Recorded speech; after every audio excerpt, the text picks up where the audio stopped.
সিঙ্গেলরা চুপ থাকবেন, বিবাহিতরা তাকবীর দিবেন। বিবাহিত ভাইরা নারায়ে তাকবীর। ওরে বাবা রে বাবা, আওয়াজ ভালো ছিল মাশাআল্লাহ, অনেক সুন্দর হয়েছে। এবার সিঙ্গেলদের পালা। সিঙ্গেলরা কাশি দাও। আমি কিন্তু দেখবো আজকে কারা পাস করে এবং আমি নাম্বারও দিয়ে দিব।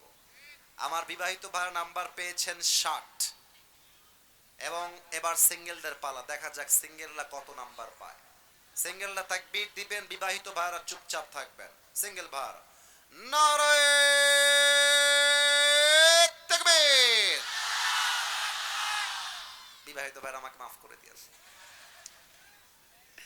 আজকে সিঙ্গেলরা 90 নাম্বার বেশি পেয়ে পাস করেছে, ঠিক কিনা বলে? আচ্ছা, এবার আর কোনো ভাগাভাগি নাই। এবার আমরা সবাই মিলে তাকবীর দিব এমন জোরে যে তাকবীরের ঠেলায় আমি আসিফ হুজুর স্টেজ ভেঙে উল্টে নিচের দিকে পড়ে যাব। দেখা যাক নওগাঁর যুবকদের সাউন্ড কেমন হয়। সবাই মিলে একটা কাশি দেন। মিডিয়ায় রেকর্ড হচ্ছে, আমি দেখতে চাই বাঘের বাচ্চা কারা আছে, আওয়াজ দিবেন, কলিজার থেকে আওয়াজ দিয়ে তাকবীর দিবেন। দুই হাতটা সবাই মুষ্টিবদ্ধ করেন, সবাই আমার মতো দুই হাত মুষ্টিবদ্ধ করবেন। আমি তাকবীর দিব, দুই হাত উঁচু করে তাকবীর দিবেন। নারায়ে তাকবীর। আল কোরআনের আলো, আল হাদিসের আলো, কোরআন হাদিস যেখানে, আলেম ওলামা যেখানে, নওগাঁবাসী যেখানে। আজকের স্লোগান প্রমাণ করে দিল আমার সামনে যারা বসে আছে একটাও বিড়ালের বাচ্চা নয়, সব সিংহের বাচ্চাগুলো আমার সামনে এখানে বসে আছে। আল্লাহ স্লোগানকে কবুল করুন, এক পড়েন সবাই আমিন। আজ কোরআন থেকে হাদিস থেকে একটা নির্দিষ্ট বিষয় নিয়ে আলোচনা করতে চাই প্রিয় নওগাঁর ভাইরা। আলোচনার মূল বিষয়বস্তু হচ্ছে the life of hair after, পরকালের জীবন। মুরব্বী আব্বাজান, যুবক ভাইরা বলেন সবাই, দুনিয়ার জীবন না পরকালের জীবন? একটু আওয়াজ আস্তে হয়ে গেছে, বলেন সবাই, দুনিয়ার জীবন না পরকালের জীবন? পরকালের জীবন। আমি এখন সবাইকে 3টা প্রশ্ন করব, আশা রাখবো সবাই জবান খুলে আমাকে উত্তর দিবেন। মনোযোগ বাড়ান। 1, মাহফিলে যে জীবিত সবাই ফিরে এসেছেন বাসার থেকে, বাসায় যে আবার জীবিত ফিরে যাবেন আবার, do you have any guarantee about it? কোনো গ্যারান্টি কারো কাছে আছে? আছে আছে। এটা কই যায়? এই যে সোনামণি, কই তোমার বউ নাই? না না না না, বসো, না না বসো। যার বউ নাই তার কিছু নাই, তার মাহফিল ছাড়া কোনো গতিই নাই জীবনে, বসো। কোথায় যাওয়া যাবে না। কেউ যদি উঠে যায় ওর লুঙ্গি টান দিয়ে ধরে বসায় দেওয়া লাগবে, তবে লুঙ্গি যেন খুলে না যায়, খুলে না যায়। খবরদার কেউ ওঠার সাহস করবেন না। তাকবীর দেন, নারায়ে তাকবীর। বাসায় জীবিত ফিরে যাওয়া কোনো গ্যারান্টি আমাদের কারো কাছে নাই। আল্লাহ তাআলা বলছেন, লিকুল্লি উম্মাতিন আজাল ইযা জাআ আজালুহুম ফালা ইস্তাখিরুনা সাআতাও ওয়ালা ইস্তাকদিমুন। আল্লাহ বলছেন, আমি আল্লাহ তাআলা প্রত্যেকটা বান্দার জন্য, প্রত্যেকটা উম্মতের জন্য হায়াতের একটা সময় সীমা বেঁধে দিয়েছি। হায়াত যখন ফুরিয়ে যাবে, এক মুহূর্ত আগেও হবে না, এক মুহূর্ত পরেও হবে না। হায়াত যখন ফুরিয়ে যাবে, মালাকুল মউতকে পাঠানোর মাধ্যমে প্রত্যেক বান্দাকে দুনিয়ার থেকে তুলে নিবে একজন। আওয়াজ দিয়ে বলেন সবাই, তিনি কে? 1 নাম্বার প্রশ্ন শেষ। 2 নাম্বারটা একটু বুঝে উত্তর দিতে হবে, না বুঝে বললে হয়তো বা ভুল হয়ে যাবে। আসলে কি জানেন, রাজশাহীতে 2টা জেলাকে আমি অলওয়েজ সাজেস্ট করি ভদ্র জেলা হিসেবে। তবে এটা বানিয়ে বলছি না, বিকজ কয়েকটা চোখ আমার দিকে তাকায় আছে, এদিকে এদিকে। এই চোখ অলওয়েজ রেকর্ড করে যে আমি কোথায় কি বলছি, কেমনে বলছি, এগুলো আমার সাক্ষী। আমি আগেও বলেছি, আজও বলছি, রাজশাহীর মধ্যে যত ভদ্র জেলা আছে, নওগাঁ 1 নম্বরে আছে, 1 নম্বরে আছে, 1 নম্বরেই থাকবে। এটা আমি আজকে প্রথম বলছি, আবার তা ভাবেন না, এটা আমি আগেও বলেছি। এর কারণ আপনি দেখবেন নওগাঁর মানুষ বড্ড ধনী হয়, কিন্তু নওগাঁর মানুষ, পোরশার মানুষ কয়েক বিঘা জমির মালিক, শত শত বিঘা জমির মালিক, কিন্তু রাস্তায় হাঁটে লুঙ্গি পরে, দেখে বোঝা যায় না কোটিপতি রাস্তা দিয়ে হাঁটতেছে, তাই না?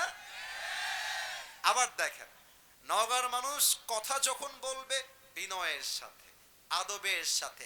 আমার ছাত্র ভাই যতজন ছিল, maximum people they are from Naogaon, they are from this place. আমি ওদেরকে খুব খেয়াল করেছি, ওদের কথাবার্তা খুবই স্ট্রেট ফরওয়ার্ড, মানে হলো ভালোবাসলে আই লাভ ইউ, না বাসলে আই হেট ইউ। মুনাফিকের স্বভাব নওগাঁর মানুষের মাঝে একদমই নাই। তা আওয়াজ যখন দিবেন, আওয়াজ যেন কমে না যায়, সিংহের মতো গর্জন দিয়ে মুসলমানরা কথা বলবে। বুঝে উত্তর দেন তো, আমরা যে এখন যেই জগতে আছি, এটা কি পরকালের জগৎ না ইহকালের জগৎ? Right answer, right answer. এবার একটু বোঝেন, বলেন তো ইহকালটা বেশি উত্তম না পরকালটা বেশি উত্তম? কি সুন্দর উত্তর দিয়েছেন। আবার বলেন তো দেখি, ইহকাল উত্তম না পরকাল উত্তম? যেমনটা কোরআনে আল্লাহ তাআলা নিজেই বলছেন, 30 নম্বর পারা সূরাতুদ দুহার 4 নম্বর আয়াত, আল্লাহ তাআলা বলছেন ওয়ালাল আখিরাতু খায়রুল লাকা মিনাল উলা। আল্লাহ বলছেন দুনিয়ার জীবনটা বেশি উত্তম নয়, ইহকালের জীবনটা বেশি উত্তম নয়, বরং দুনিয়ার জীবনের চাইতে আখিরাতের জীবনকে অধিক উত্তম বানিয়ে দিয়েছে একজন, তিনি কে?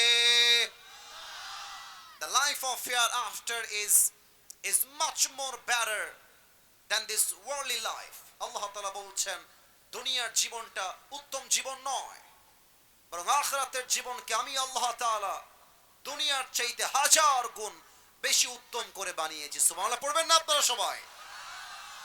আচ্ছা, আপনারা তো আগেই বললেন যে আপনারা আমাকে সরাসরি আজকে প্রথম দেখলেন। আচ্ছা, আমার দাড়ি দেখে, আমার হাইট দেখে, আমাকে আজকে সরাসরি দেখে উত্তর সবাই দিবেন না, কয়েকজন উত্তর দিলেই আমি হ্যাপি থাকবো। আমাকে সরাসরি দেখে আজকে আপনাদের চিল্লাফাল্লা করবেন না, জাস্ট কয়েকজন বললেই হবে। আনুমানিক আমার বয়স কত মনে হচ্ছে? 28, 24 থেকে 28।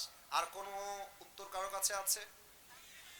আচ্ছা, 26, 25 উত্তর আসছে। মোটামুটি আপনাদের জবাবটা এক্স্যাক্টলি রাইটও না, এক্স্যাক্টলি ভুলও না, নিয়ারেস্ট, কাছাকাছি। এবার একটা প্রশ্ন করছি, এখানে এমন কোন মুরব্বী আব্বা জান কি এসেছেন, মুরব্বী যার বয়স 50 প্লাস, 50-এর বেশি? যদি কেউ থাকেন বেয়াদবি নিবেন না, আব্বাজান একটু হাত তুলবেন যদি বয়স 50-এর বেশি হয়। 1, 2, 3, আনলিমিটেড পিপল, মাশাআল্লাহ, হাত নামান। আমার অনেক মুরব্বী আব্বাজানরা আজকের মাহফিলে এসেছেন 50 প্লাস বয়স। একটু বলেন তো নওগাঁর ভাইরা, দুনিয়ার জীবনটা কি বেশি লম্বা না আখিরাতের জীবন বেশি লম্বা? শুধুই কি লম্বা না অনেক লম্বা? অনেক লম্বা। দেখেন আল্লাহ কি বলছেন, আমি একটা আয়াত দিচ্ছি কোরআন থেকে রেফারেন্স হিসেবে। আল্লাহ কি বলছে, এই আয়াতের তর্জমা শুনলে আপনার চোখ কপালে উঠে যাবে। যদি আপনি মুসলমানের বাচ্চা হয়ে থাকেন, আপনার কলিজায় ধুক ধুক শুরু হয়ে যাবে যদি আপনি একজন সাচ্চা ইমানদার হয়ে থাকেন। আল্লাহ কি বলছেন খুব খেয়াল কর। 30 নম্বর পারার 4 নম্বর পৃষ্ঠা, সূরাতুন নাজিআতের সর্বশেষ আয়াত 46 নম্বর আয়াত। আল্লাহ রাব্বুল আলামিন বলছেন, বান্দা শোনো শোনো, কান্নাহুম ইয়াওমা ইয়ারাউনাহা লাম ইয়ালবাসু ইল্লা আশিয়াতান আও দুহাহা। আল্লাহ বলছেন পরকালের জীবনটা তো বিশাল লম্বা জীবন হবে। 80 বছরের মুরব্বী আব্বা জান যেই দিন মারা যাবে, 90 বছরের মুরব্বী আব্বা জান যেই দিন মারা যাবেন, পরকালের জীবনটা যেদিন থেকে শুরু হয়ে যাবে, মুরব্বী ডাক দিয়ে বলবে, আল্লাহ, পরকালের জীবনটা এত বিশাল লম্বা জীবন, আজ আমার মনে হচ্ছে দুনিয়ার 80 বছরের জীবনটা আসলে 80 বছর ছিল না, দুনিয়ার 100 বছরের জীবনটা 100 বছর ছিল না। পরকালের জীবন দেখার পরে মনে হচ্ছে দুনিয়ার 80 বছরের জীবনটা পরকালের কাছে একটা সকাল কিংবা একটা সন্ধ্যার মতো হবে। আল্লাহু আকবার। একবার মন দিয়ে ভাবেন তো, 80 বছরের জীবনটা একটা সকাল মনে হয়। আরে ভাই, পরকালের জীবনটা কত লম্বা হলে 100 বছরের জীবনটা একটা সকাল মনে হবে, একটা সন্ধ্যা মনে হবে? Could you imagine that? How much long time it is? কতটা লম্বা সময় হতে পারে? Just try to feel it. একটু ভাবেন না কলিজার থেকে। আমি এই চেয়ারে বসে কথা বলার কোনো যোগ্যতা রাখি না, আমার কোনো ইলম নাই, কোনো আমল নাই, কিছুই নাই। আমি বিশ্বাস করি আমার আব্বা আম্মার দোয়া আমাকে আজকে এই পর্যন্ত নিয়ে এসেছে। আব্বা আম্মার দোয়া ছাড়া সামনের দিকে আগানো যায় না যুবক ভাইরা, ঠিক কিনা বলো? আমি এতগুলো মানুষের সামনে কথা বলার কোনো ইস্তেদাদ বা কাবিলিয়ত যোগ্যতা রাখি না, তবে যেহেতু বসে গেছি, যা বলবো তার পূর্বে সবাই একটা আবদার রাখতে চাই, সবাইকে দুইটা চোখ। এই বাবুরাকে কথা বলছো মানে কলিজা বাবু, ওকে একটু খেয়াল রাখো তো, ওর জন্য কথা না বলে। আর ডানেও মাঝে মাঝে আওয়াজ আসছে, প্লিজ কিপ কোয়েট, চুপ থাকবেন, কারো কাছ থেকে কোনো আওয়াজ চাই না। দুইটা চোখ 5 সেকেন্ডের জন্য সবাইকে বন্ধ করতে হবে। তবে বন্ধ করবেন কেন আগে বলে দেই। আমি পুরো ওয়াজের ছোট্ট একটা ভূমিকা দিচ্ছি, 5টা ভূমিকায় ওয়াজ হবে আজকে। Look at my right hand, ডান হাত দেখেন, বলেন সবাই কয়টা ভূমিকায় ওয়াজ হবে আজকে? কি সুন্দর উত্তর দিলেন আপনারা, মন ভরে গেল। আবার বলেন তো কয়টা? এক, পরকালের জীবনটা শুরু হবে কেমনে? মৃত্যু আমাদের সামনে আসবে কেমন করে? নামাজি বান্দার মরণটা কেমন হবে? বেনামাজি বান্দার মরণ কেমন হবে? আজকে আমরা জানবো। 2 নম্বরে আমরা জানবো, আজীবন শুনেছি কবরের জীবন, কবর কবর কবর কবর। এমন কোন ওয়াজ মাহফিল নাই যে মাহফিলে কবরের কথা হয় না। আজকে আমরা জানবো কবরের জীবনের প্রথম রাত কেমন হবে। লাশ যখন কবরে রাখা হবে, লাশের সাথে কি ঘটবে, মালাকুল মউত কি করবে, ফেরেশতা এসে কি করবে, এটা আমরা জানবো 2 নম্বরে। 3 নম্বরে আমরা জানবো দুনিয়ার জীবনটা শেষ মানেই is not end of your life, after that there is another life. মৃত্যু মানেই জীবনটা শেষ নয়, বরং কবরে যাওয়ার পরে আপনার রূহটাকে ফিরিয়ে দিয়ে আবার আপনাকে জীবিত করবে একজন। আওয়াজ দিয়ে বলেন সবাই, তিনি কে? আল্লাহ জীবিত করবেন কেমন করে, এটা আমরা জানবো। 4, আজীবন শুনেছি হিসাব, কিয়ামত কিয়ামত কিয়ামত। আজকে আমরা জানবো কিয়ামতের দিন হিসাবটা কেমনে হবে, আমলনামা ওজন কেমনে হবে, এটা আজকে আমরা জানবো। এবং সর্বশেষ আমরা জানবো একদল যাবে জান্নাতে, আরেক দল যাবে জাহান্নামে। জান্নাতীরা জান্নাতে যাবে কেন, জাহান্নামীরা জাহান্নামে যাবে কেন? আজকে কোরআন থেকে হাদিস থেকে ইন ডিটেইলস প্রত্যেকটা শব্দ, প্রত্যেকটা বাক্য আমি হাইলাইট করব। বলেন সবাই নগার সাউন্ডে ইনশাআল্লাহ। পেছনে খুব সুন্দর অডিয়েন্স আমার বসে আছে, আপনারাও একটু জবান খুলে বলেন সবাই ইনশাআল্লাহ। আমি আমার 2 চোখ বন্ধ করে ফেলেছি, আপনারাও 2 চোখ বন্ধ করেন যদি আমাকে ভালোবেসে থাকেন, মেহেরবানি করে। দাঁড়িয়ে যারা আছো তারাও চোখ বন্ধ করবা। এবার দ্বিতীয় কাজ, নেক্সট স্টেপ, সবাই মাথাটা নিচু করেন। আমি কাউকে দেখতে পাচ্ছি না, বিশ্বাস আছে যে আপনারা আমার কথা শুনবেন। আপনারা নওগাঁর মানুষ, বড্ড ভদ্র মানুষ আপনারা। চোখ বন্ধ, মাথা নিচু। যদি সবার ওকে হয়ে যায় এই 2টা কাজ, এবার এই মুহূর্তে ভাবেন, আজকে রাতেই মালাকুল মউত আপনার রুহুকে কবজ করবেন, আগামীকাল ফজরের পরেই হচ্ছে আপনার জানাজা হবে নওগাঁ শহরে। একটু এইভাবে ভাবেন যে আগামীকাল এই রাতে এই মুহূর্তে আপনি থাকবেন 3.5 হাত মাটির কবরে। এটা তো হতেও পারে, কালকে তো আপনার জানাজা হতেও পারে। জাস্ট এটা চিন্তা করবেন 5 সেকেন্ডের জন্য, মৃত্যুকে স্মরণ করবেন। আমি গুনছি 1 থেকে 5। 1, 2, 3, 4, 5। কলিজার ভাইরা চোখ খুলবেন, মাথা উঁচু করবেন। আমিও আমার চোখ খুলেছি, মাথা উঁচু করেছি। দেখুন, মালাকুল মউত যখন মানুষের সামনে দাঁড়িয়ে যাবে, মানুষের মাঝে 2টা প্রকার থাকবে। 1, the death of people those who perform the salah. Number 2 is the death of people those who do not perform the salah. এক হচ্ছে নামাজি বান্দার মরণ, আর এক হচ্ছে বেনামাজি বান্দার মরণ। নামাজি বান্দার সামনে যখন মালাকুল মউত আসবে, ডাক দিয়ে বলবে, ইয়া আইয়াতুহান নাফসুল মুতমাইন্না উখরুজি ইলা মাগফিরাতিল্লাহি ওয়া রিজওয়ানি। এই নামাজি বান্দা, বের হয়ে আসো। নামাজি বান্দা বলবে, কোথায় বের হয়ে আসবো? মালাকুল মউত ডাক দিয়ে বলবে, ইলা মাগফিরাতিল্লাহি ওয়া রিজওয়ানি। আসো, বের হয়ে আসো, আল্লাহর জান্নাত আর ক্ষমা তোমার জন্য অপেক্ষায় অপেক্ষমান রয়েছে। কোন সবাই সুবহানাল্লাহ। এবার সবাই আমার ডান হাত দেখবেন। নামাজি বান্দার রূহের দিকে মালাকুল মউত তার ডান হাতটা বাড়িয়ে দিবেন। এবার আসুন হাদিস শুনি আমরা সবাই মিলে। আল্লাহর হাবিব বলেছেন, কাফাম মিন নাকফানিল জান্নাহ ওয়া হানুত মিন হানুতিল জান্নাহ। নামাজি বান্দার রূহকে কবজ করবার জন্য আল্লাহ রাব্বুল আলামিন জান্নাত থেকে একটা বিশাল 4 কোনা একটা লাল রেশমি রুমালের রুমাল, 4 কোনা রুমাল জান্নাত থেকে দুনিয়াতে বান্দার জন্য হাদিয়া হিসেবে পাঠিয়ে দিবে। সুবহানাল্লাহ পড়বেন না আপনারা?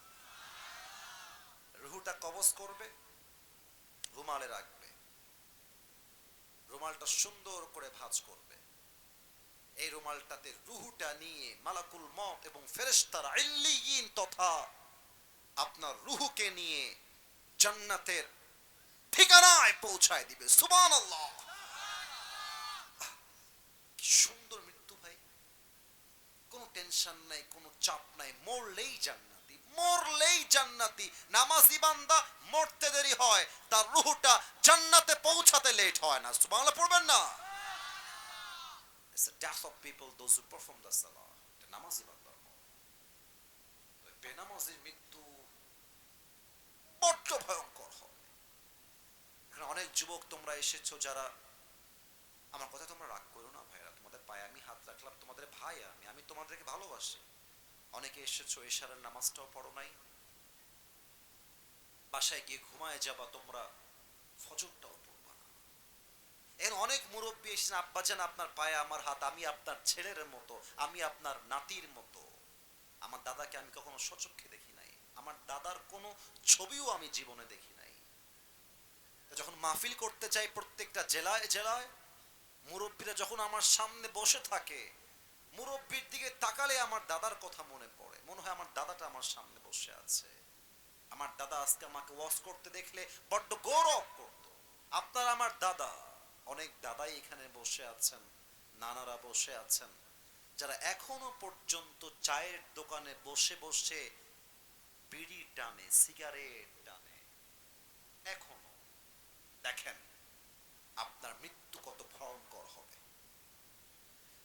বেনামাজি, সুদখোর, ঘুষখোর, বিড়িখোর, তার সামনে যখন মালাকুল মউত আসবে, তার দেহের চামড়ার রং হবে নীলাভ বর্ণের চেহারা, 2 চোখ হবে লাল টকটকে, পা থাকবে জমিনে, মাথা থাকবে বিশাল লম্বা আকাশ বরাবর। যখন দাঁড়িয়ে যাবে বেনামাজির সামনে, বেনামাজি মুরব্বী, যুবক, মা, বোন, মালাকুল মউতের ভয়ঙ্কর চেহারা দেখে থরথর থরথর করে কাঁপবে, হাত কাঁপবে, হাঁটু কাঁপবে, ঠোঁটগুলো থরথর করে কাঁপতে থাকবে। বেনামাজি যুবকের দিকে মালাকুল মউত চোখ তুলে তাকিয়ে বলবে, ইয়া আইয়াতুহান নাফসুল খাবিসা উখরুজি ইলা গাযাবিল্লাহ।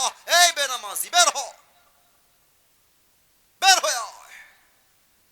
একটা ধমকে বেনামাজির রুহুটা বের হবে। একবার ডান দিকে দৌড় দিবে, একবার বাম দিকে দৌড় দিবে, আর একবার মালাকুল মউতের ভয়ঙ্কর চেহারা দেখে পেছনের দিকে দৌড়ে পালিয়ে যাবে।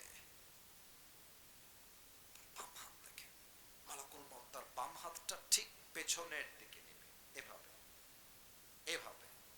হাদিসে আসছে পেছন দিক থেকে তার হাতটা নিয়ে বেনামাজির রুহের দিকে একটা থাবা দিবে।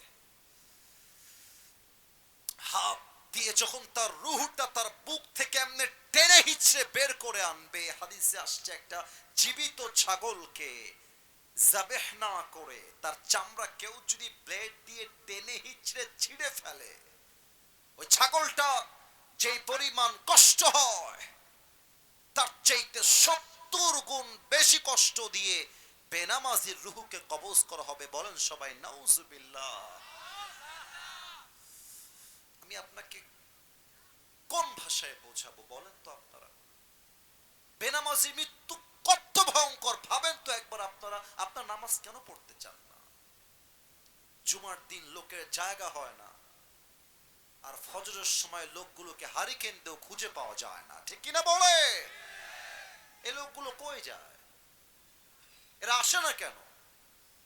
রূহ যখন কবজ হয়ে যাবে, লাশ, নিথর লাশ পড়ে থাকবে, মসজিদের মাইকে এলান হয়ে যাবে, অমুকের বাবা, অমুকের চাচা, অমুকের দাদা, অমুকের নানা, অমুকের ভাই, অমুকের মা দুনিয়াতে আর নাই, শেষ ঘোষণা হয়ে যাবে। এবার শুরু হয়ে যাবে আপনার কবরের জীবন।